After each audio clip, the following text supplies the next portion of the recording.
আজিও বন্ধ নহল কপিলী নৈৰ অবৈধ বালি খনন। জেচিবিৰ জৰিয়তে আজিৰ দিনটোতো অবাধ খনন চলি আছে কপিলীত। য'তে মন যায় ত'তে খান্দিছে বালি।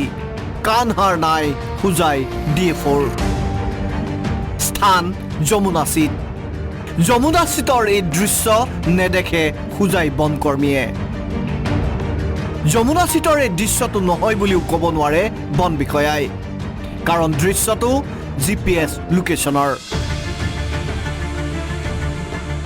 এইবাৰ চাওক আসাম টক্সৰ হাতত পৰা এই বিশেষ তথ্যটো। Permit number 5999221695। 2000 CUM বালি খননৰ অনুমতি প্ৰদান কৰিছে বন বিভাগে। দবকাৰ এটা পথ নিৰ্মাণৰ বাবে এই অনুমতি প্ৰদান কৰিছিল DFOৰ কাৰ্যালয়ে। এই পাৰ্মিটখনৰ আলম লৈ বালিৰ অবাধ বেহা চলাই আছে হোজাইৰ যমুনাচিতত। দুগাড়ী যদি পথ নিৰ্মাণস্থলীলৈ বালি গৈছে, আন 10 গাড়ী আকৌ অন্য প্ৰান্তত বিক্ৰী হৈছে। 2000 CUM বালি খনন কেতিয়াবাই শেষ হৈছে, কিন্তু বন বিষয়াক মেনেজ কৰি চক্ৰটোৱে খনন অব্যাহত ৰাখিছে। এখন চালানেৰে 10 বাৰ বালি সৰবৰাহ কৰিছে চক্ৰটোৱে।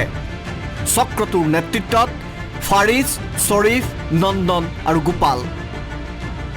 ফাৰিজ, শ্বৰীফ, নন্দন, গোপালৰ লগত বন বিষয়াৰ হলিগলি নেকি?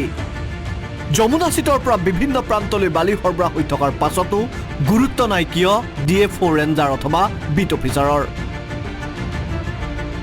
কপিলী নৈ গৰাখহাই অবৈধ খনন কৰাৰ কাৰ্যক লৈ চিন্তিত এতিয়া নৈপৰীয়া ৰাইজ।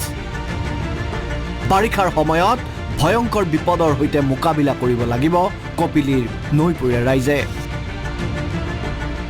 ফাৰিজ, শ্বৰীফ, নন্দন, গোপাল কাৰ মানুহ? কিয় ফাৰিজহঁতৰ বিৰুদ্ধে ব্যৱস্থা ল'বলৈ ভয় খায় হোজাইৰ DFOয়ে?